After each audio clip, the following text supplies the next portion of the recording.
Trump की धुलाई जोरदार तरीके से शुरू हो चुकी है। खुद अपनी स्क्रीन पर देख लीजिए, फॉक्स न्यूज जो कि अमेरिका में ट्रंप का सबसे बड़ा चमचा है, बल्कि राष्ट्रपति बनाने में अगर ट्रंप का सबसे ज्यादा प्रचार किसी मीडिया संस्था ने किया है वो फॉक्स है। वो क्या कह रहा है? फॉक्स ने सर्वे करवाया है और खुद बताया है कि ट्रंप अमेरिकी इतिहास के सबसे घोर अलोकप्रिय राष्ट्रपति बन चुके हैं। आज तक कोई भी ऐसा राष्ट्रपति नहीं रहा जो एक साल के अंदर इतना घोर अलोकप्रिय हो जाए। यहां तक कि 2016 में ही उन्होंने ये रिकॉर्ड कायम किया था। उस रिकॉर्ड को बड़े भयंकर तरीके से तोड़ा है और ट्रंप के लिए मुसीबत यह है कि इसी साल, जी हां, 2026 में ही अमेरिका के अंदर सबसे बड़े चुनाव हो रहे हैं, मध्यावधि चुनाव। जी हां, मिड टर्म इलेक्शन है, यानी कि अमेरिका की दोनों संसद के सदनों के 1/3 सीटों के लिए वोटिंग होगी। यानी कि 33% जो अमेरिका की लोकसभा है, राज्यसभा है, उसकी सीटों को लेकर वोटिंग होनी है। और इसको लेकर जो कहा गया है वो ट्रंप की नींदें उड़ाकर रख देगा, वो भी मैं आपको बताऊंगा। लेकिन पहले इस सर्वे का आपको मैं सार बता दूं कि है क्या इसमें। देखिए, सबसे पहले फॉक्स न्यूज ने बताया कि हमने सर्वे किया है सिर्फ रजिस्टर्ड वोटर का। यानी कि अमेरिका में ऐसा नहीं कि आपके पास आईडी है अमेरिका की नागरिकता कि आप जाओगे भारत की तरह वोट डालकर आ जाओगे। नहीं, आपको पहले रजिस्टर्ड करवाना पड़ता है अपने आप को, उसके बाद आप वोट डाल सकते हो। खैर, इस सर्वे के अंदर रजिस्टर्ड वोटर में से 41% ने ट्रंप को अप्रूवल रेटिंग दी है, यानी कि वो ट्रंप को अब भी पसंद करते हैं। लेकिन डिसअप्रूवल रेटिंग 59%। जी हां, लगभग 60% अमेरिकी नागरिक ट्रंप को डिसअप्रूव कर रहे हैं। यानी कि आज चुनाव हुए तो ट्रंप इतने भयंकर तरीके से हारेंगे कि पूरे अमेरिका से सूपड़ा साफ हो जाएगा। 1-2 राज्य को छोड़कर 50 के 50 राज्यों में वो चुनाव बड़े मजे में हार जाएंगे। लेकिन आपका सवाल होगा, यार 41% तो अभी उन्हें वोट दे रहे हैं, तो फिर पूरे अमेरिका से सूपड़ा साफ क्यों होगा? वो इसलिए क्योंकि अमेरिका में राष्ट्रपति 2 से लेकर 4% के फर्क से ही जीत हार तय होती है। यानी कि जो ट्रंप इतने जबरदस्त नतीजे लेकर राष्ट्रपति बने हैं ना दोबारा, मुश्किल से 3% वोट उन्हें कमला हैरिस के मुकाबले ज्यादा मिला है, उसमें लैंडस्लाइड विक्ट्री उनकी हो गई। यहां तो फर्क आ रहा है लगभग 18% वोटों का। बहुत बड़ा ये मार्जिन है। और सबसे खास बात, जो ये मार्जिन है ना, ये उन्हीं की पार्टी में बढ़ा है।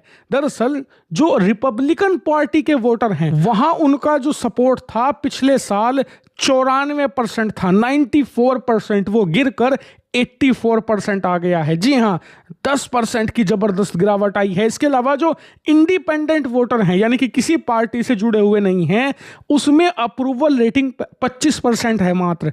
जी हां, 75% डिसअप्रूवल रेटिंग है इंडिपेंडेंट वोटर्स में। ये बहुत बड़ा मार्जिन है, क्योंकि ये पिछले साल तक ट्रंप के साथ आधे से भी ज्यादा के मात्रा में थे। अब ये 1/4 हो चुका है ट्रंप के खिलाफ। लेकिन ट्रंप को इससे डरना नहीं चाहिए। डरने वाली बात दूसरी है। दरअसल इसी साल अमेरिका में है मिड टर्म इलेक्शन। इसका मतलब ये कि अमेरिका के जो दोनों सदन हैं, वहां की लोकसभा यानी कि हाउस ऑफ रिप्रेजेंटेटिव, वहां की जो राज्यसभा यानी कि सीनेट, दोनों जगह 1/3 सीटों के लिए चुनाव होना है। दोनों की 33% सीटें इस साल खाली हो जाएंगी, उनको लेकर चुनाव होगा। और इस समय अमेरिका की दोनों संसद के सदनों में ट्रंप की पार्टी को बहुमत है, लेकिन बहुत बहुत थिन मार्जिन का बहुमत है। यानी कि जो सीनेट है, वहां की राज्यसभा, उसमें 100 सीटें हैं, 51 बहुमत के लिए चाहिए, उनके पास 52 हैं।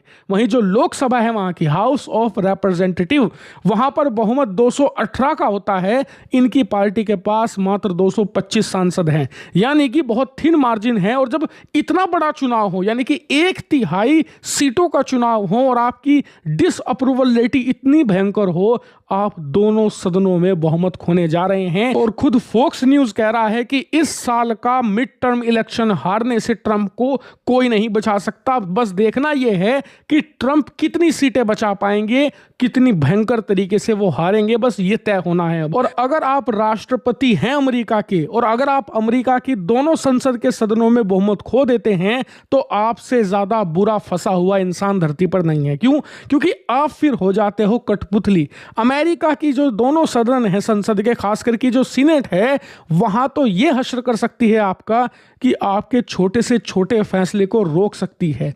आप कोई भी बिल लाओगे वो पास ही नहीं होगा। आप कितने भी ताकतवर राष्ट्रपति क्यों ना हो, कितनी भी सीटें लेकर राष्ट्रपति क्यों ना बने हो, संसद आपको उंगलियों पर नचा सकती है। और यही डर है ट्रंप को कि कहीं वो जो कुछ भी फैसला इस समय मुंह उठाकर ले लेते हैं वो नहीं ले पाएंगे। और सबसे खतरनाक बात, उनके खिलाफ लाया जा सकता है अविश्वास प्रस्ताव। जी हां, अगर डेमोक्रेटिक पार्टी गलती से भी, जी हां मैं फिर कह रहा हूं, गलती से भी, फिलहाल उनकी सीनेट में 48 सीटें हैं, वो 48 को 64 तक ले गई ना, ट्रंप को वो एक दिन में राष्ट्रपति के पद से हटा देंगे। क्योंकि अमेरिका में यही रूल है कि अगर कोई पार्टी अविश्वास प्रस्ताव लाती है संसद के सदन में और उसे 100 में से 64 सीनेटर ये कह देते हैं कि हाँ ये राष्ट्रपति गलत है, इसे हटा देना चाहिए, तो वो तत्काल प्रभाव से बर्खास्त हो जाता है। और यही कारण है कि Trump in mid term election को अब जीतने नहीं, बस अपनी हार का अंतर कम करने उतरेंगे। इस बात को इंश्योर करना चाहेंगे ट्रंप कि जो डेमोक्रेटिक पार्टी है फिलहाल 48 नंबर पर बैठी है, उसे वो किसी भी सूरत में 64 तक ना जाने दे, 60 से पहले पहले रोके। इसको लेकर अब जद्दोजहद है। लेकिन हाँ, ट्रंप की मौज के जो दिन थे वो गए, अब उनके सामने कांटे ही कांटे हैं।